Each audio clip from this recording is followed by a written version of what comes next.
السلام عليكم ورحمة الله وبركاته. حيا الله الإخوة عليكم جميعا. السلام. تمام. ماشي، آه، اتفضل. تدوين الحديث قبل صحيح البخاري.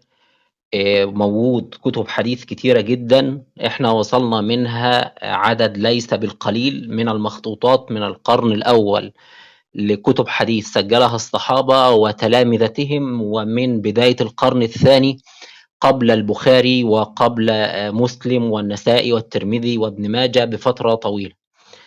على سبيل المثال رقم واحد المدونة الصادقة، دي كتبها الصحابي عبد الله بن عمرو بن العاص، ونقلها عنه حفيده ميمون بن شعيب، ورواها عن ميمون الإمام أحمد في مسنده.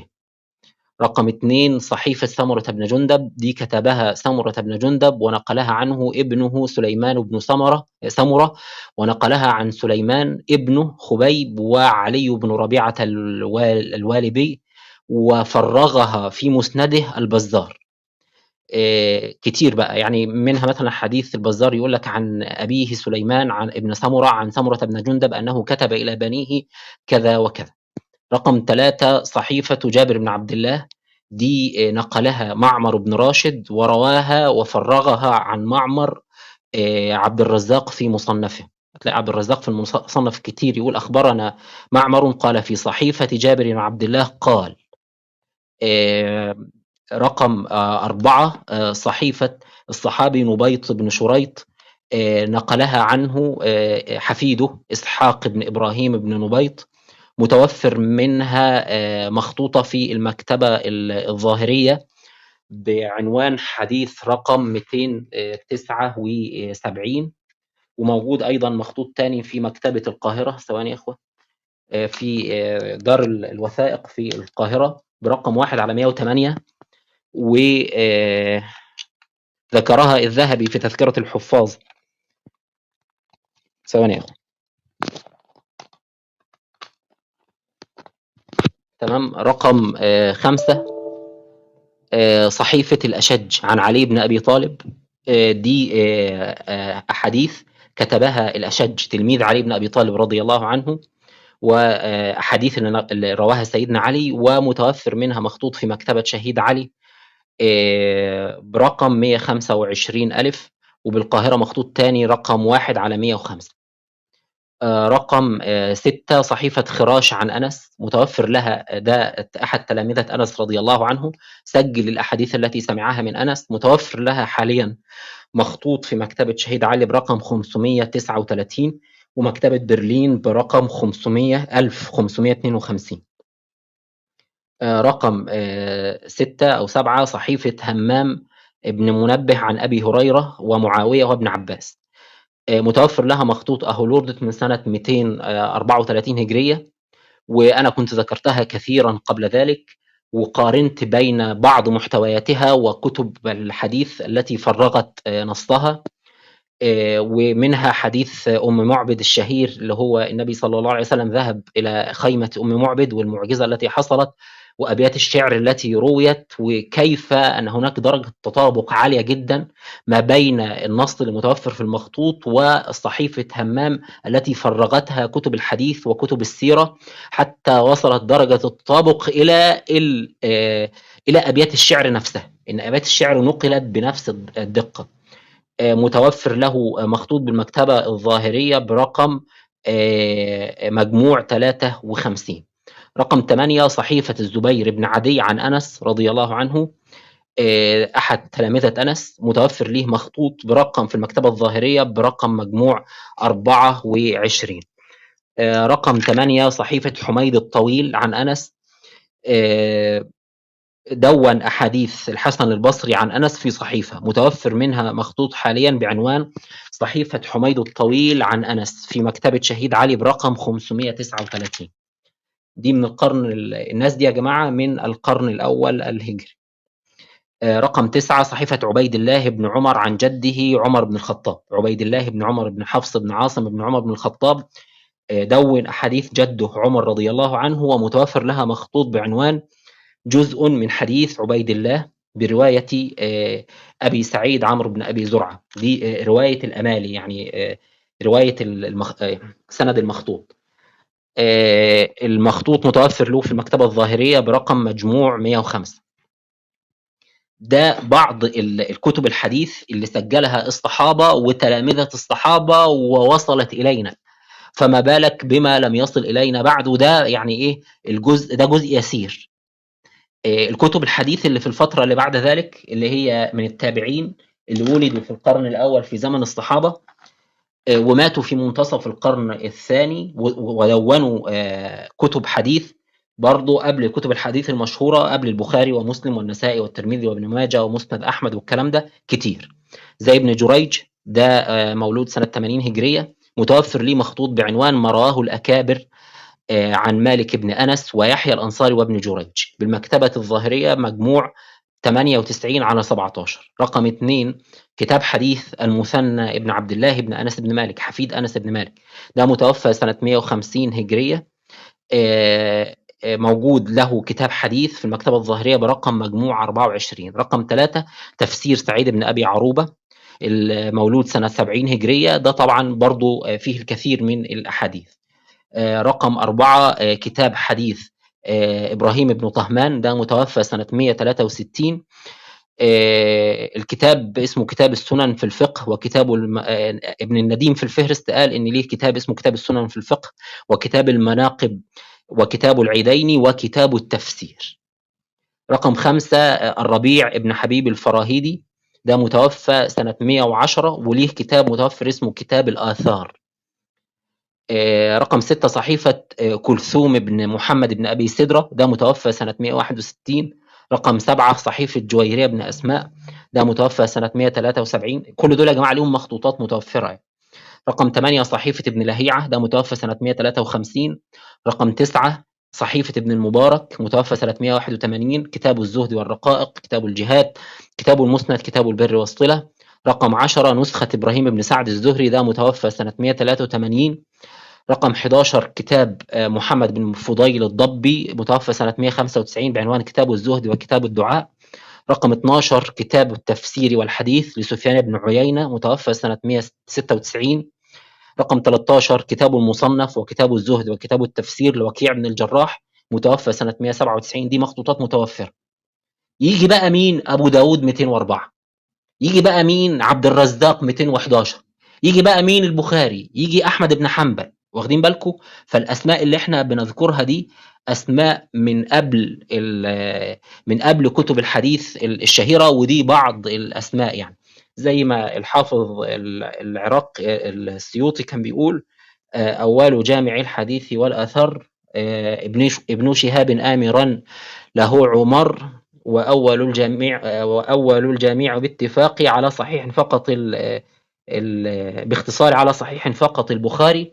مين بقى اللي سجلوا الأحاديث قبل البخاري؟ كابن جريج وهشيم مالكي ومعمر وولد المبارك، وفي ناس كتير يعني ذكر بعضهم السيوطي في الألفية بتاعته.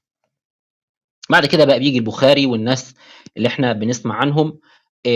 البخاري يا جماعة بالمناسبة يعني مخطوطات البخاري أكتر من مخطوطات اليونانية للإنجيل. مخطوطات صحيح البخاري أكتر من المخطوطات اليونانية للعهد الجديد، يعني ألوف المخطوطات متوفرة للإمام البخاري. من أشهر المخطوطات المخطوطة بتاعة ألفونس من جانا. اللهم ذكرني لو أنا هحاول أجيب لك رقم المخطوطة. مخطوطة ألفونس من جانا دي اللي هي النسفي عن الفرابري رحمه الله. النسفي اللهم صل على النبي المستملي عن الفرابري. يعني أشهر تلامذة البخاري الفرابري، وأشهر تلامذة الفرابري المستملي. فالمخطوطة دي بخط المستملي تلميذ الفرابري اللي هو أشهر تلامذة البخاري. البخاري قرأ عليهم الصحيح بتاعه يعني. طيب كده بالنسبة بقى للنقطة الأهم اللي أنا كنت عايز أتكلم فيها، اللي هي مسألة التوثيق، منهج التوثيق. فيه اعتراض أنا سمعته وصلني عن بعض النكارة بيستنكر إن في صحيح البخاري في حديث عن وفد عبد القيس. الحديث بيقول كان ابن عباس يقعدني على سريره فقال إن وفد عبد القيس لما أتوا رسول الله صلى الله عليه وسلم قال من الوفد؟ قالوا ربيعة. قال مرحبا بالوفد أو القوم غير خزايا ولا ندامة. قالوا يا رسول الله إن بيننا وبينك كفار مضر فمرنا بأمر ندخل به الجنة ونخبر به من وراءنا. فسألوا عن الأشربة فنهاهم عن 4 وأمرهم ب4. أمرهم بالإيمان بالله. قال ما هل تدرون ما الإيمان بالله؟ قالوا الله ورسوله أعلم. قال شهادة أن لا إله إلا الله وحده لا شريك له وأن محمدا رسول الله وإقام الصلاة وإيتاء الزكاة وأظن فيه صيام رمضان وتؤتوا من المغانم الخمس. ونهاهم عن الدباء والحنتم والمزفة والنقير وربما قال المقير. الاعتراض ان الحديث ده نقل في صحيح البخاري في اكثر من موضع عن اكثر من راوي. في بعض الرواه اسقط صيام رمضان وبعض الرواه اثبت صيام رمضان. لو حضراتكم تتبعتوا هذا الحديث هتكتشفوا ان اللي اسقط صيام رمضان هي الروايه اللي هي بتاعه اللهم صل على النبي عبد ابن عباد.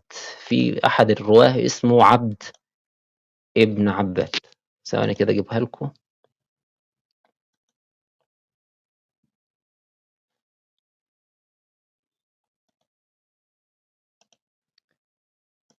عباد بن عباد، انا اسف، عباد بن عباد المهلبي. هتكتشف ان اللي خالف هو الروايه اللي فيها عباد بن عباد المهلبي. هتكتشف ان عباد بن عباد المهلبي قال عنه العلماء زي ابن حجر العسقلاني ثقة وربما وهم. ثقة وربما وهم. وغيره من العلماء وثقوه وقالوا عنه انه عنده بعض الوهم. بما يعني ان فكرة ان هذا الراوي الثقة احيانا بيخطئ، الفكرة دي ما كانتش غايبة عن علماء الحديث، ما كانتش غايبة عن علماء الجرح والتعديل. علماء الجرح والتعديل هم اللي نقلوا هذا الامر وهم اللي قالوه. فانت هتكتشف ان الاعتراض نفسه هو بيثبت دقة منهج علماء الجرح والتعديل. ازاي ان لما علماء الجرح والتعديل قالوا عن عباد بن عباد انه ثقة ربما وهم، لما لفينا ورا عباد بن عباد لقيناه فعلا بهذا الشكل. انتوا فاهمين ازاي؟ احنا لما شفنا الحديث اللي نقله عباد بن عباد عن شيخه وباقي الصحابه، باقي الناس اللي نقلت نفس اللي هو ابو جمره، وباقي الناس اللي نقلت عن ابي جمره، لقينا كل الناس اللي نقلت عن ابي جمره نقلتها بشكل وعباد بن عباد نقله بشكل. بما يعني ان عباد بن عباد ثقة لكن بيخطئ في بعض التفاصيل. بما يعني ان المعلومة اللي هم قالوها انه ثقة ربما وهم، دي معلومة كانت دقيقة اصلا. بما يعني ان البخاري لما نقل عن ابي التياح عن ابي جمرة بشكل ونقل عن عباد بن عباد عن ابي جمرة بشكل، البخاري كان دقيق، ما كانش حاطب ليل، ما كانش راجل اعمى ما هوش واخد باله. ده هو عارف عباد بن عباد قال ايه عن ابي جمرة وابو التياح قال ايه عن ابي جمرة، ايه تفاصيل الاختلاف ده عن ده. وعلماء الجرح والتعديل انتبهوا الى ان عباد بن عباد يخطئ في بعض الاحيان. والثقة يا جماعة مش هو الشخص الذي لا يخطئ، الثقة هو من قل خطأه، مش هو الشخص الذي لا يخطئ هو الله بس، ده الوحيد الذي لا يخطئ ابدا. وبناء عليه فده بيثبت دقة علماء الجرح والتعديل. هي الأهم من كل هذا الأمر هو منهجية التوثيق. هو الاعتراض ده هدفه إيه؟ إنك أنت تطعن في منهجية التوثيق. طب ما تهاجم منهجية التوثيق بوضوح. هو أنتوا عارفين إزاي بيتم توثيق الراوي؟ توثيق الراوي لو أنت عندك مدرس في فصل وبيحكي قصة قدام 50 تلميذ، واحد التلاميذ قرر ان هو يكذب على المدرس وان هو يكذب في هذه القصة. حلو كده؟ لو انت قارنت ما بين ال50 تلميذ كتبوه هتقدر تعرف على سبيل اليقين الكذب فين. فلو افترضنا مثلا ان 49 تلميذ نقلوا القصة بطريقة والتلميذ ده نقل القصة بطريقة تانية، هتعرف ان التلميذ ده يا اما مخطئ يا اما كذاب.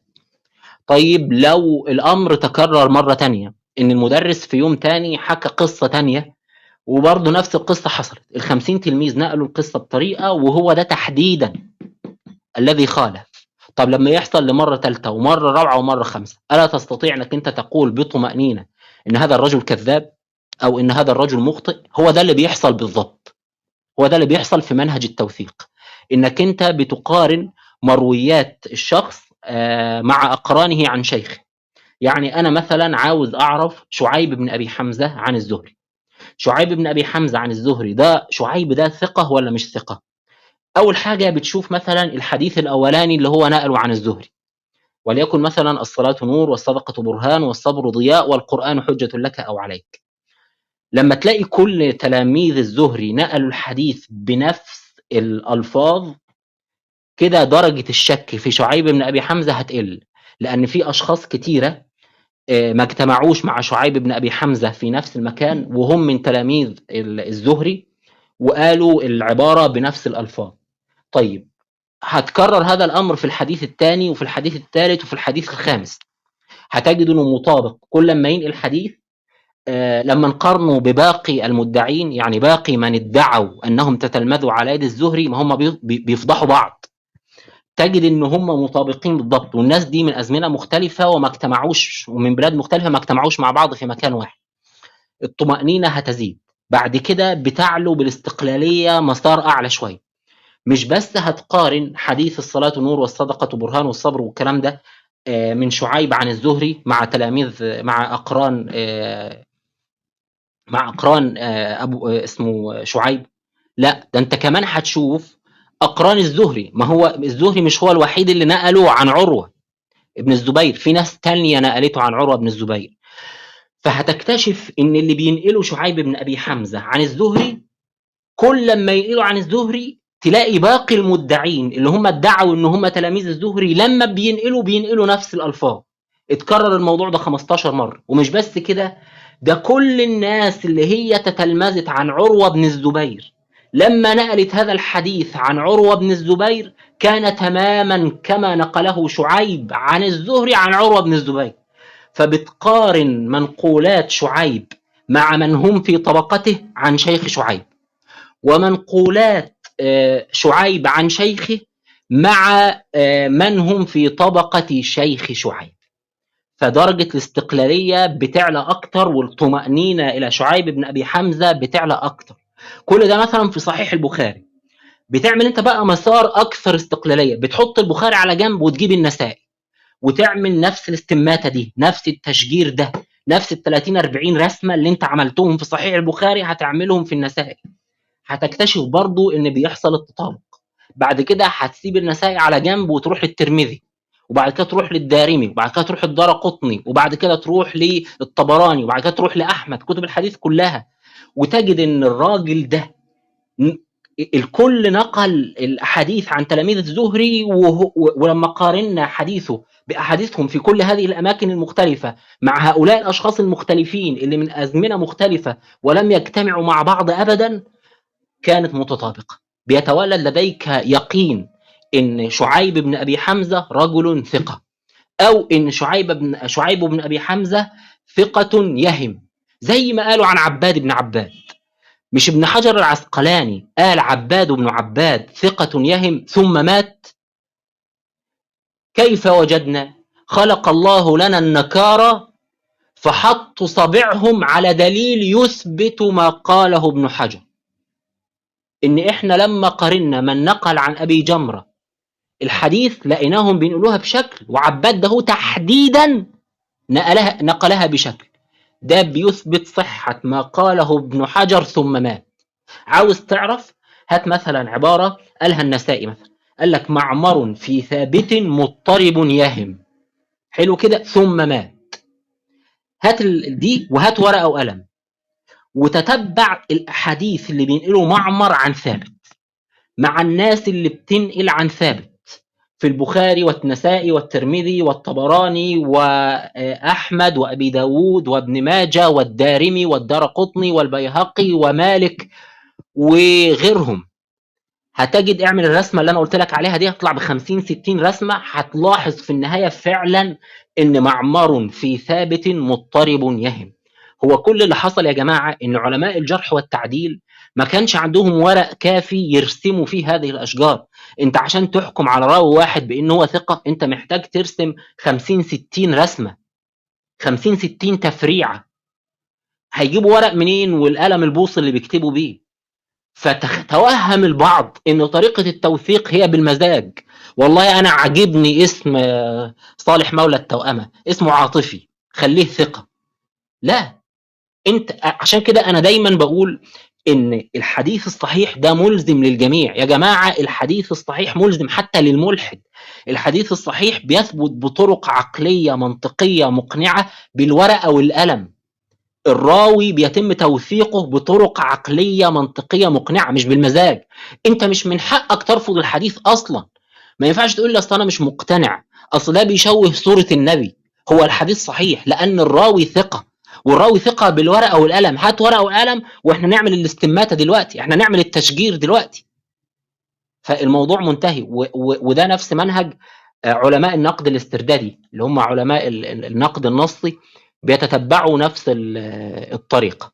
بيقول عالم النقد النصي المشهور كورت ألان في كتابه The Text of the New Testament، بيقول الطريقة التحريرية، هو طبعا بيستعملوا الطريقة دي في المخطوطات.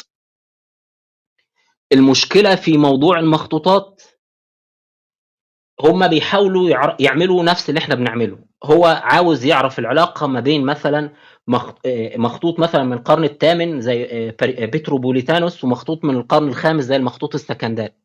عاوز يثبت مثلا ان المخطوط ده تلميذ المخطوط ده، ان مخطوط بيتروبوليتانوس ده احد تلامذة المخطوط السكندري من القرن الخامس، بطريقة بيسموها composite nature attestation، شهادة القاسم المشترك، اللي هي عند علماء الجرح والتعديل ثبوت السماع، إن كيف يثبت سماع الراوي. هو المشكلة عنده في إثبات السماع بعبارة أخرى شهادة القاسم المشترك. هو بيعتمد في إثبات شهادة القاسم المشترك على نفس الطريقة اللي علماء الجرح والتعديل بيستعملوها، لكن الداتا البيانات اللي عنده بتبقى عاجزة. إزاي شهادة القاسم المشترك؟ يعني مثلا لو أنت عندك نص بيقول فنظر إليهم يسوع ثم قال، في الإنجيل مثلا فنظر إليهم يسوع ثم قال، حلو، كل المخطوطات بتقول فنظر إليهم يسوع ثم قال، ما عدا مخطوط واحد هو المخطوطة السكندرية من القرن الخامس بتقول فنظر إليهم يسوع قائلا، حلو، بصيغة الحال، حلو كده، مش بصيغة الماضي التام، بصيغة الحال، حلو كده. وتلاقي مخطوط بيتروبوليتانوس من القرن الثامن هو الوحيد اللي بيتبنى نفس قراءة المخطوطة السكندرية الدقيقة.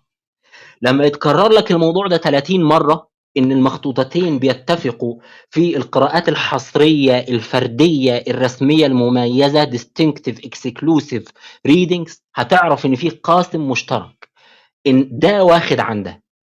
دي نفس الطريقة اللي علماء الجرح والتعديل بيتبعوها، إن هم بيقارنوا مرويات الراوي عن شيخه مع مرويات باقي تلامذة الراوي اللي هم عارفين إنه هو الشيخ، اللي هم عارفين إنه هم تلامذة للشيخ، أو حتى بيدعوا إن هم تلامذة للشيخ. لما بيحصل تطابق بتعرف إن هم كلهم تلاميذ. المشكلة عند علماء المخطوطات إن زي ما بيبقى فيه درجة تطابق بيبقى فيه درجة اختلاف كبيرة جدا. يعني المخطوطة السكندرية دي مع مخطوطة بيتروبوليتانوس في اتفاق في الأناجيل، فهم بينتموا لعيلة واحدة. خارج الأناجيل المخطوطة السكندرية بتنتمي لعيلة تانية خالص. فبيبقى عاجز إنه هو يعرف هل بيتروبوليتانوس هي حفيدة السكندرية، ولا بيتروبوليتانوس هي والسكندرية إخوة لأب قد مات،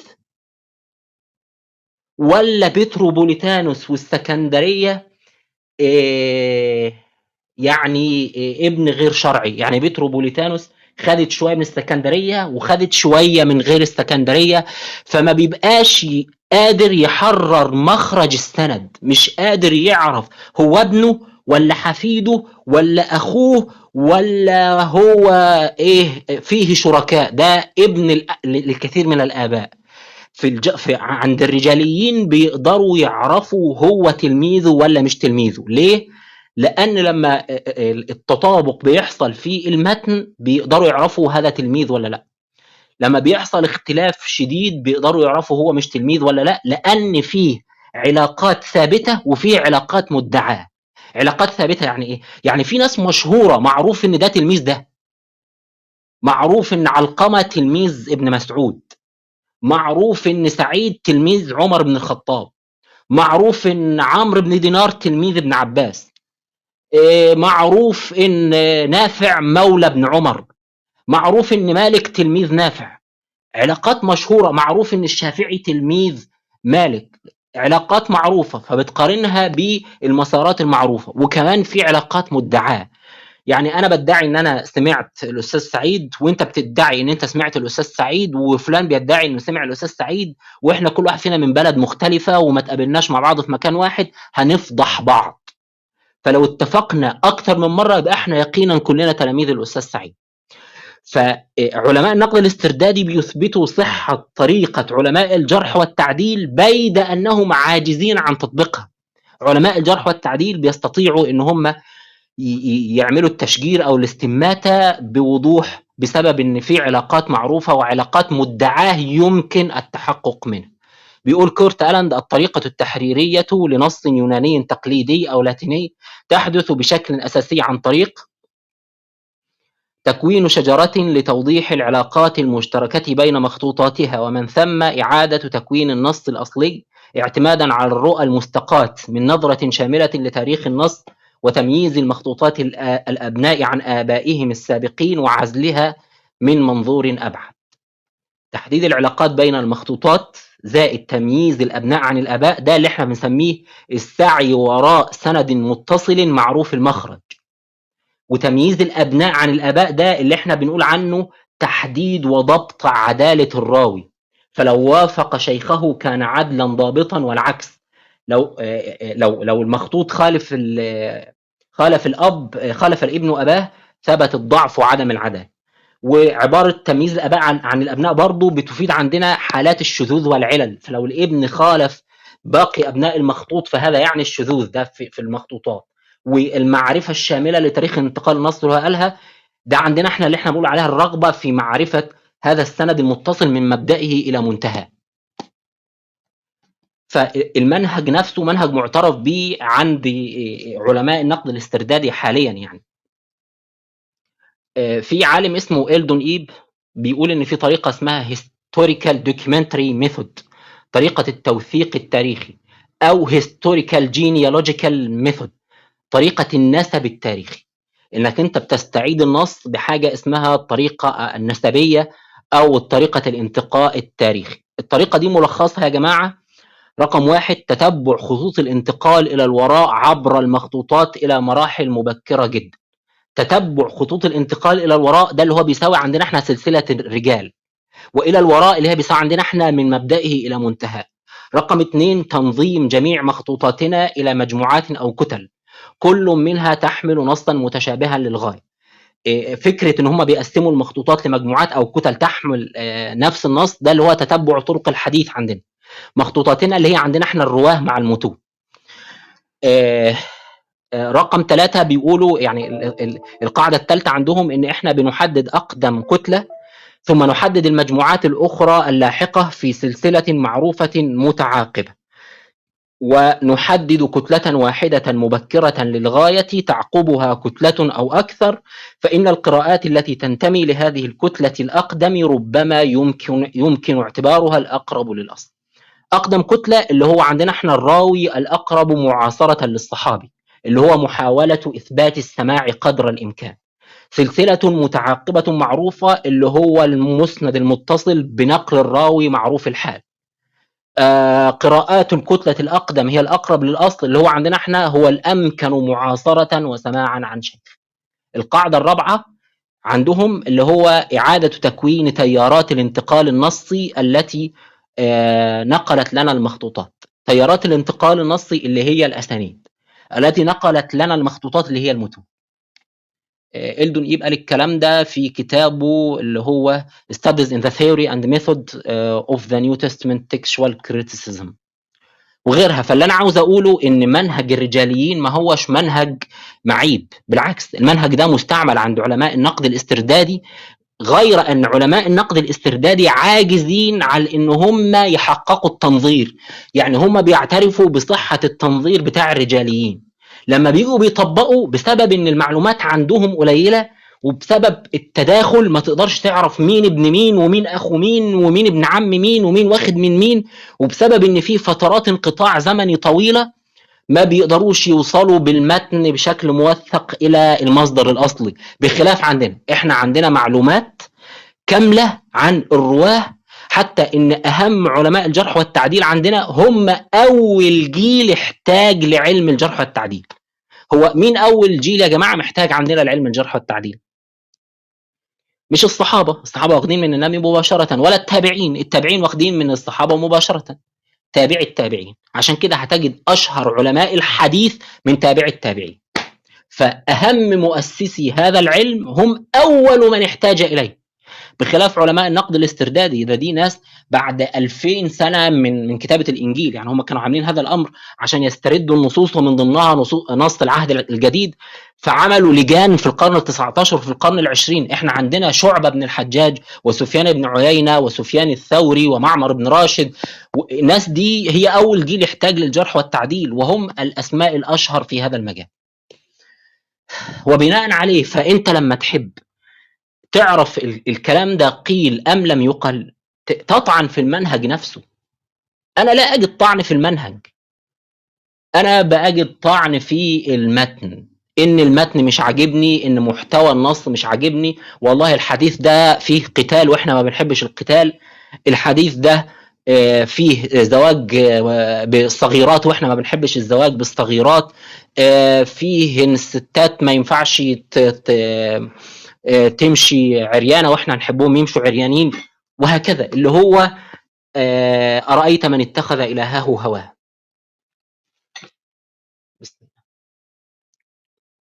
فالفرق ما بين منهج علماء الجرح والتعديل ومنهج النكارة هو إن منهج النكارة فيه انحياز للإسلام. النكراني بينحاز للإسلام، هو عاوز يجامل الإسلام، عاوز يجامل النبي صلى الله عليه وسلم. إسلام البحيري عاوز يجامل النبي. خد بالكم في ناس ملحدة عاملة نفسها مسلمة، يعني إسلام البحيري ده ما تستبعدش مثلا إنه هو يكون ملحد وبيتظاهر بالإسلام، لكن في ناس منهم بيحبوا الإسلام، فمن باب إن هو بيحب الإسلام عاوز يخدم الإسلام، حتى تلاقي عندهم مثلا إيه روم تسميها إيه، الإسلام بلا شبهات. أنا مش عاوز الإسلام اللي من غير شبهات، أنا عاوز الإسلام كما هو. فاهمين الفرق؟ فإحنا عاوزين الإسلام كما هو عاوز الإسلام اللي ما يوجعش القلب. انت فهمت الفرق؟ عشان كده احنا صح وهم غلط. هو بيرفض الحديث عشان مش عاجبه، احنا بنرفض الحديث عشان ثبت ولا لم يثبت.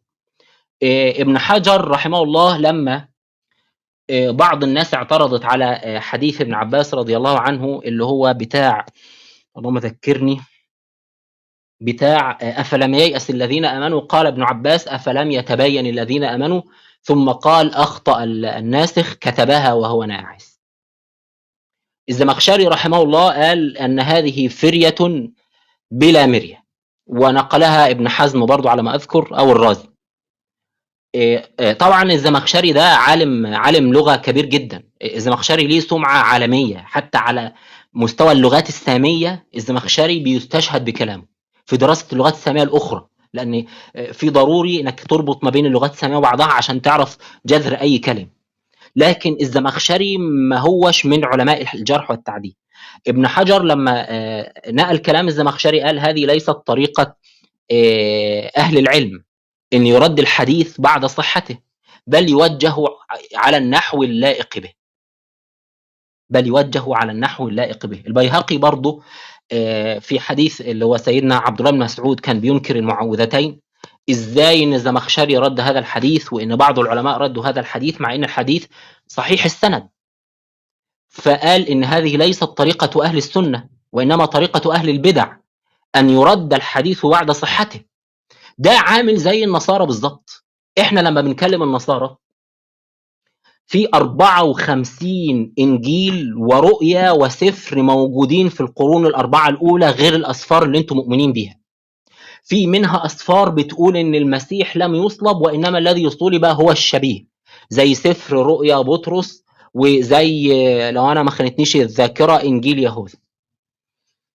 لما بنقول لهم ان في اسفار كتيره بتحمل عقائد، زي في اسفار بتحمل عقائد ان المسيح ما كانش ليه جسد اصلا، كان مجرد روح الهيه، وفي كتب بتقول ان المسيح ما كانش اله اصلا، ده كان مجرد جسد بشري، وهكذا. وفي اسفار بتقول ان المسيح اتجوز مريم المجدليه وخلف منها، يعني عقائد كتيره هم مش بيؤمنوا بيها. لما بنقول لهم لماذا لا تؤمنون بها، يقول لك ده بيخالف الايمان المتسلم من الكنيسه.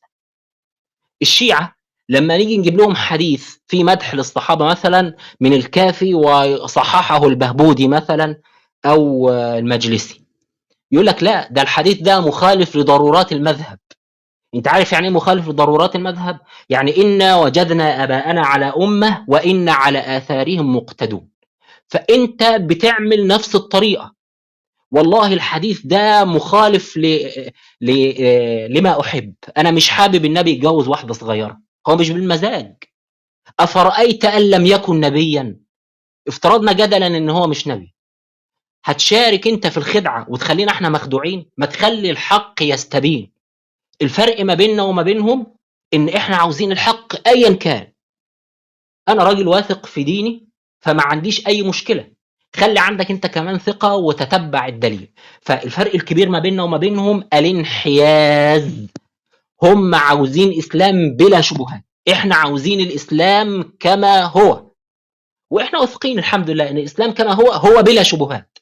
لكن ان كان الاسلام فيه شبهات فليكن، احنا مش عاوزين. يا جماعة، هو أنت بتعتقد ثم تخترع أدلة؟ مش المفروض أنت بتشوف الأدلة وبعد كده تاخد منها العقيدة؟ أنا دايما بقول لو احنا تتبعنا منهج النكارة لن تجد دينا باطلا على وجه الأرض. إزاي؟ هيجي الهندوس يشيلوا من البرانة والفيدا، يشيلوا منها النصوص السخيفة، النصوص اللي بتقول إن الأرض متشالة على طور، والنصوص السخيفة اللي عندهم دي يقول لك إن ده بيخالف العقل، وان ده حطه العباسيين بتوع الهند. وهيجي الصابئه المندائيه في كتاب اللي بتاعهم اسمه الكنز ربه، هيشيلوا الحاجات التافهه، وهيجي النصارى يشيلوا النصوص السخيفه، وهيجوا اليهود يشيلوا هيطلع كل الاديان صح. ما هو انت شيل وحط واحذف واطلع باسلام بلا شبهات، انا هشيل واحذف واحط هطلع بدين صابئه بلا شبهات، انا هشيل واحذف واحط هتطلع مسيحيه بلا شبهات، انا هشيل واحذف واحط هطلع برانا وفيدا كتاب هندوسي بلا شبهات. هذا بحر سهل المركب. اللهم صل على النبي. كان في اوريجانوس، ده احد علماء المسيحيه الكبار، ده عندهم زي شيخ الاسلام ابن تيميه عندنا كده. الله اكبر الله اكبر. اوريجانوس كان بيرد على واحد اسمه كيلسوس ده راجل يهودي، كان بيقول ان كيلسوس ده كان راجل وثني، كان بيقول ان المسيحيين عاملين زي السكرانين اللي بيؤذوا انفسهم بانفسهم، فهم يقومون بحذف النصوص التي يعترض عليهم بها اليهود والوثنيين حتى يجدوا مخرجا. يعني كيلسوس كان بيقول النصارى نكارة، كيلسوس كان بيقول النصارى بيتبعوا نفس طريقة النكارة كده. ده مش عاجبنا، يلا نشيله يلا نشيله يلا نشيله. فأوريجانوس رد عليه وقال له أنا لا أعرف مسيحيا يحرف، لكن هم أتباع ماركيون وفالنتينوس ولوسيان وغيرهم. يعني هو أوريجانوس كان بيقول يعني فعلا في ناس بتحرف، لكن لو سمحت ما تسميهمش مسيحيين، ده لا ابني ولا نعرفه. حلو كده. انتوا بتعملوا نفس الطريقة كالسكارى الذين يؤذون أنفسهم بأنفسهم. انت بتحط راسك في الرمل. هو يا جماعة انت عاوز تقنعني ان النبي صلى الله عليه وسلم ما كانش بيعمل حاجة خالص غير أنه كان يقرأ القرآن ثم يذهب إلى داره؟ هو ده اللي كان بيحصل. يعني ما فيش مرة واحد جه يسأل النبي مثلا على عقيدة التجسد، فالنبي قال له اقعد أبين لك إنها باطل، وعلمه إزاي إن عقيدة التجسد دي باطل. ما هو الناس اللي بتيجي للنبي صلى الله عليه وسلم دي ناس من ثقافات مختلفة، ناس متأثرة بثقافة الفراعنة ومتأثرة بثقافة الفينيقيين وثقافة البابليين وثقافة اليمنيين وثقافة اليونان، اللي هم الحضارات اللي كانت مهيمنة في تلك الفترة. فهيجيله ناس بتؤمن بتناسخ الأرواح، وناس بتؤمن بحلول الله في أجساد الرجال، وناس بتؤمن ببنوة البشر للإله وبنوة الإله للبشر، وهيجيله ناس بتؤمن بالوسطاء اللي هو بيراميد اوف ديتيز، هرم الالوهيات اللي كانت بتؤمن بيه كفار قريش، ما نعبدهم الا ليقربونا الى الله زلفى، ان في الوهيه عليا سوبريم ديتي والوهيه اقل منها. هيجي له ناس من مختلف ثقافات العالم كلها، ما فيش واحد سأله سؤال في العقيده وجاوبه بجمله غير القران. انت عاوز تقنعني بكده يعني؟ ما فيش واحد جه يساله عن الزكاه فلخص له الزكاه في جملتين، عمرها ما حصلت ابدا. عاوز تقنعني ان كل لما كان واحد يجي بيكلم النبي كان النبي كل اللي بيعمله بسم الله الرحمن، يعني جه واحد يقول للنبي يا رسول الله علمني الزكاه، حلو كده، راح قايل له واقيموا الصلاه واتوا الزكاه، يا رسول الله اشرح لي لو سمحت، يقول له ومن تزكى فانما يتزكى لنفسه، يا رسول الله بعد اذنك اشرح لي ويؤتون الزكاه، يا رسول الله لو سمحت فهمني، لا انا ما بتكلمش غير القران، ده اللي انت عاوز تقنعني بيه؟ في حد عاقل في الدنيا ممكن يتخيل ان النبي لم يكن يفعل سوى انه يقرأ القرآن ثم يقعد في داره؟ لو كان ده اللي النبي بيعمله خلاص، لقد كان لكم في رسول الله أسوة حسنة. ما اسمعش واحد فيكم بيتكلم في الدين بعد اليوم، اقصى حاجة تعملوها ان تقرأوا القرآن بس، ما اسمعش جملة زيادة. فإن كان النبي يزيد على القرآن أشياء من عند نفسه فهذه هي السنة. سميها بقى ما تسميها، والله ده هي شارحة للقرآن، والله ده موضحة للقرآن، والله ده مبينة للقرآن. لو النبي أضاف جملة زيادة هذه هي السنة. لو النبي ما كانش بيعمل غير إن هو بيقرأ فلا ألفين رجلا منكم في غرفة بعد اليوم. ما اسمعش واحد فيكم يفتح بقه نيجي نتكلم في أي موضوع تقرأ آية وتسكت ما تضيفش عليها جملة. لقد كان لكم في رسول الله أسوة حسنة. هو ده العقل والمنطق. شيء لم يفعله رسول الله فلما تفعله أنت؟ فيقينا النبي كان يتكلم في الدين بكلام ليس بقرآن. ما تقنعنيش ان كان كل ما واحد يجي يسأله سؤال، يعني ما فيش واحد يعني ما وعظش واحد موعظة اقول ايه بس، ما وعظش واحد موعظة، ما قعدش رقق القلب مرة لما كان بيخطب الجمعة كان بيقرأ قرآن بس كده هو. أفلا تعقلون أفلا تبصرون أفلا تسمعون قول زي ما أنت عاوز تقول، قول بقى.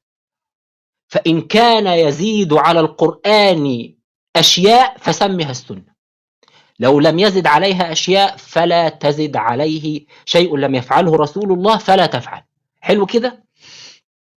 هتيجي تقول لي طب النبي صلى الله عليه وسلم كان بيشرح وبيبين والكلام ده كان مهم ليهم. هقول لك يعني ايه اسلامهم مش اسلامنا؟ ما هو كلام النبي في الدين هذا هو الاسلام. فلما تقول لي هو كان بيكلمهم في الدين، يعني انت بتقول لي كان يذكر اسلاما، ما ينفعش تقول ده اسلام بتاعهم هم، لا. ورضيت لكم جميعا الاسلام دينا، مش رضيت لمن في زمن الاسلام دينا. قل يا ايها الناس اني رسول الله اليكم جميعا وانزلنا اليك الذكر لتبين للناس. حلو كده. وقرآنا فرقناه لتقرأه على الناس. حلو كده. وبناء عليه فما كان يومهم إسلام يجب أن يكون اليوم إسلام أيضا. ما ينفعش يبقى مهم. اديني أمثلة لإسلام كان مهما يومئذ ثم لم يعد مهما اليوم. يعني إيه حاجة من الإسلام مهمة يوميها ومش مهمة النهاردة؟ هاتها لي كده إن كنت من مفيش. فبما أن النبي صلى الله عليه وسلم كان يتكلم في الدين كلاما ليس بقرآن، يقينا بالبداهة العقلية بالمنطق، النبي ما كانش بس بيقرأ قرآن، كان يزيد عليه جملا ما. وبما أن النبي يتكلم بهذه الجمل إذن هي مهمة للمسلمين الذين كانوا أمامه، وبما أنها في الدين ومهمة للمسلمين الذين كانوا أمامه إذن هي مهمة لكل المسلمين في كل زمان لأنها إسلام. ما الإسلام إلا ذلك الكلام في الدين الذي يهم المسلمين. خلاص كده. فما ينفعش تقول لي ده مهمة في زمانهم ومش مهمة لزماننا. وبعدين يعني أنت عاوز تقنعني إن كلامك أنت مهم لينا إحنا، كلامك أنت في الدين مهم لينا إحنا، وكلام رسول الله ليس بمهم؟ يعني إحنا ملزمين إن إحنا نسمع الكلام اللي أنت بتقوله فهو ضروري لنجاتنا، أما كلام رسول الله في الدين فلا نحتاجه فهو ليس بضروري لنجاتنا. أي عقل وأي منطق طالما أنت اتكلمت في الدين وكلامك في الدين مهم وهو ليس بقرآن، فإما أن رسول الله كان يفعله أو لم يكن يفعله. لو لم يكن يفعله فلتصمت نساؤكم في الكنائس، زي ما بقول، ما اسمعش واحد فيكم يفتح بقه في الدين بعد اليوم. وإن كان يفعله فهذه هي السنة. فقل لي إزاي هنعرفها؟ هتيجي تقول لي بقى اصل انا ما بقبلش احاديث الاحاد والظن الغالب. هقول لك الكلام ده تقوله لربك، لربنا، مش مشكلتي انا. الاله يجب ان يوفر لنا طريقه يوصل لنا بها الدين. لم تعد مشكلتي انا فقط ان اثبت حجيه خبر الواحد الثقه، اصبحت مشكلتك ومشكلتي انا كمان، مش انا لوحدي بس. انت زيك زي ملزمين باثبات حجيه خبر الواحد الثقه، لان النبي ثبت بالعقل والمنطق والبداهه انه كان يتكلم في الدين كلاما ليس بقران، وانه مهم للمسلمين جميعا. فبالتالي يجب ان يكون الاله وفر طريقه. وانا بقول ما فيش طريقه افضل من الطريقه اللي بيعملها علماء الجرح والتعديل. اخونا سعيد، انا هروح اصلي، الله يحفظك وارجع. اتفضل يا أخي. جزاك الله خيرا. بس كان في الأخ أبو سنة كان أبو جنى كان ليه بس سؤال بعته لحضرتك، مش عارف هو. لا، خلاص يا شيخ سعيد، عشان ما نطلعش عن الموضوع، فممكن مرة تانية إن شاء الله، عشان كمان ما نعطلوش عن الصلاة. السلام عليكم ورحمة الله وبركاته. جزاكم الله خيرا. طيب تحب حضرتك نختم وإن شاء الله نعمل بكرة برضو روم تانية، بس يكون قبل كده عشان الإخوة يستفيدوا، لأن الموضوع بصراحة مهم جدا، ويا ريت حضرتك نعمل له أكتر من ما فيش مشكله، لو حابين تختموا توكلوا على الله. يعني انا عشان بس الاخوه، لو حد حابب يعلق، طيب يعني لو خلاص. حابب تختم توكل على الله. طيب في أي أسئلة يا إخوة تحت ولا حاجة، ولا إن شاء الله نخليها روم تاني عشان الصلاة بس؟ طيب جزاكم الله خيرا يا دكتور. إن شاء الله يعني ممكن بقى حضرتك إن شاء الله نتواصل وبإذن الله نعمل بكرة روم يكون قبل كده، يعني إن شاء الله مثلا واحدة ولا حاجة، لو متاح لحضرتك يعني بكرة. جزاكم الله خيرا يا إخوة، ونفع الله بكم.